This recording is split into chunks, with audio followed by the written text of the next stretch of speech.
Hello student, my name is Sayyam and now I have came up with the fourth chapter of your Greenleaf book. Now in this video we will be going to do the half of the chapter of the 4 home in a tent. So let's start.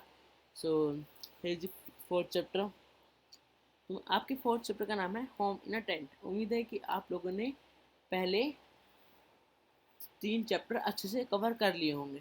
अब हम fourth chapter पे आ गए हैं और ऐसे ही जल्दी जल्दी हम सब कुछ करते जाएंगे। अगर आपको कोई भी डाउट्स होते हैं कुछ भी तो आप हमें व्हाट्सएप पे मैसेज कर सकते हैं। ओके, अब हम आगे बढ़ते हैं। अब हम पहले पढ़ेंगे before we begin. Help Jia reach her home. अब आपको क्या करना है इसमें, देखिए आपको एक गर्ल दिखाई गई है। ये गर्ल का नेम यहाँ पे दिया गया है जिया। ओके, अब आपको इस गर्ल को इस घर तक पहुंचाना है, जैसे कि पजल्स होते हैं ना, आपको वैसे ही पहुंचाना है। ठीक है, अब आपको ये बताना है कि आप इसे कैसे पहुंचाओगे, आपको ये देखना है। अब आप देखें, आप रास्ता ढूंढिए। आप वीडियो पॉज कर सकते हैं इसके लिए। ठीक है, तब तक मैं आपको इसका आंसर जल्दी ही बता देता हूँ। ओके, चलो अब हम देखते हैं कि कैसे जिया को हम उसके घर तक पहुंचा सकते हैं। अब आपको मैं रास्ता बताता हूँ। ओके, ये देखिए ये एरो दे रखा है, यहाँ से आप ऐसे स्ट्रेट जाइए। मेरा एरो आपको दिख रहा होगा, ये स्ट्रेट जाइए। यहाँ से लेफ्ट, फिर स्ट्रेट, फिर राइट, फिर नीचे नहीं जाना, हमें ऊपर जाना है। फिर राइट, फिर डाउन, फिर डाउन। पूरा डाउन नहीं जाना हमें, यहाँ से ही राइट कर देना पहले वाले टर्न से ही। ऐसे अप, फिर हमने अप, फिर राइट, दोबारा अप। ऐसे हम जिया के घर तक पहुंच गए और हमने जिया को अच्छे से उसके घर पहुंचा दिया। अब हम आगे बढ़ते हैं। A house protects us from rain. अब जो एक घर होता है वो हमें प्रोटेक्ट करता है रेन से। अब आपके पास घर नहीं होगा तो अब बारिश आएगी तो आप तो भीग जाओगे ना, तो इसलिए हमें घर प्रोटेक्ट करता है रेन से। हीट एंड कोल्ड से भी, मतलब गर्मी होती है आप लोग एसी चला लेते हो घर में, और अगर मान लो आपके घर के ऊपर की छत नहीं होगी, खुला होगा, तो आपको धूप लगेगी, आपको बहुत गर्मी लगेगी। ऐसी ठंडी में भी ऐसा होगा, ज़रा ठंड लगेगी आपको। Houses can be of different types. Houses जो होते हैं अलग अलग टाइप्स के हो सकते हैं। Let us learn about houses. अब हम हाउसेज के बारे में पढ़ेंगे। चलो अब हम पढ़ते हैं। Meera was very excited. Meera है वो बहुत एक्साइटेड है। अब क्यों है, अब हम आगे जानेंगे। Okay, her class was going for an overnight camp. अब जो उसकी क्लास थी मीरा की, वो ओवरनाइट कैंप के लिए जा रही थी, मतलब एक तरह से पिकनिक के लिए, रात को रुकने के लिए, पिकनिक के लिए। जो कैंप टेंट नहीं लगाते हम जंगलों के आसपास, वहाँ पे आप लोगों की भी पिकनिक जाती है। तो पर आप लोगों को रात को वहाँ स्टे नहीं करने दिया जाता ना, तो पर यहाँ पे मीरा की क्लास को रात को स्टे करने दिया जा रहा था। Okay, they were going to stay in tents. अब वो टेंट्स में रहने वाले थे, मतलब आपको ऐसे दिख रहे होंगे टेंट्स, आपको पता ही होंगे, ऐसे ये ट्रायंगल टाइप स्ट्रक्चर जिसमें रात को हम सोते हैं, रहते हैं जंगलों के आसपास। She was also a bit worried. तो मीरा थी वो टेंशन में थी थोड़ी सी। अब टेंशन में क्यों थी, अब हम ये देखेंगे।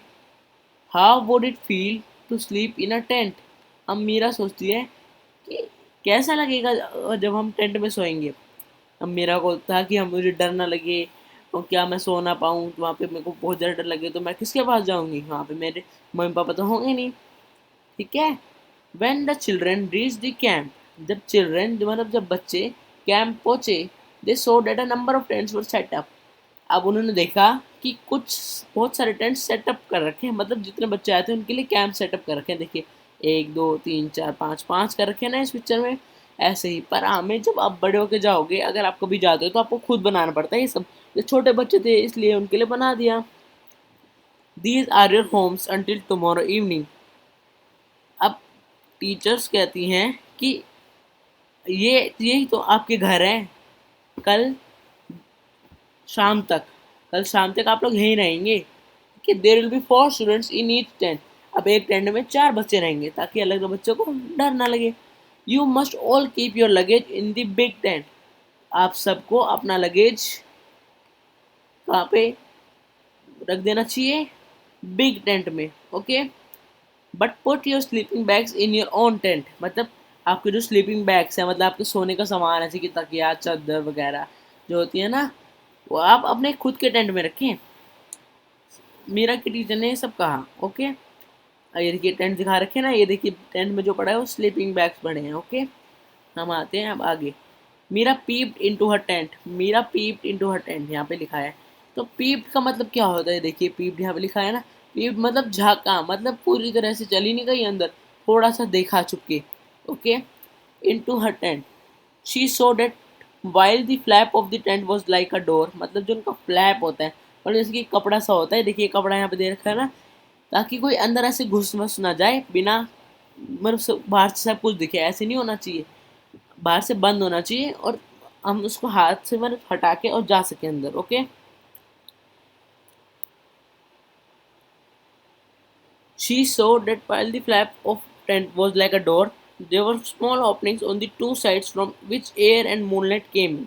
अब स्मॉल स्मॉल ओपनिंग सी जैसे कि विंडो होती है ना हमारे घर में, देखिए यहाँ पे स्मॉल स्मॉल ओपनिंग से हर टेंट में दोनों साइड, ताकि हमें हवा आए, हम सांस लेके सकें अच्छे से, और चांद की रोशनी भी हम पे आए ताकि हमें लगे कि हाँ हम कैंप कर रहे हैं। ओके,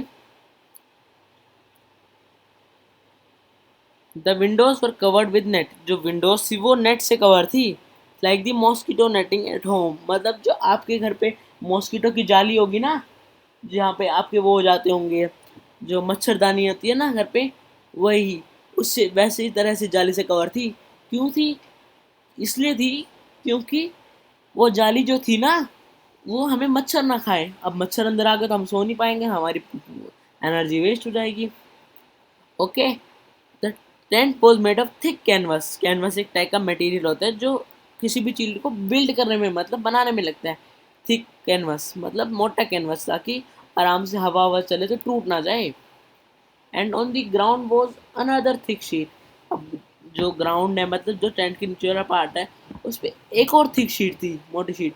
क्यों थी? ताकि हम आराम से सो सके, घास में तो कीड़े वीड़े भी हो सकते हैं ना, तो हमें कीड़े से बचाने के लिए तो वहाँ पे नीचे भी एक वायर, मतलब वायर नहीं सॉरी, कैनवस था थिक टाइप का। Okay, very different from the walls and floor of the house, मतलब जो नीचे था ना वो अलग था वॉल्स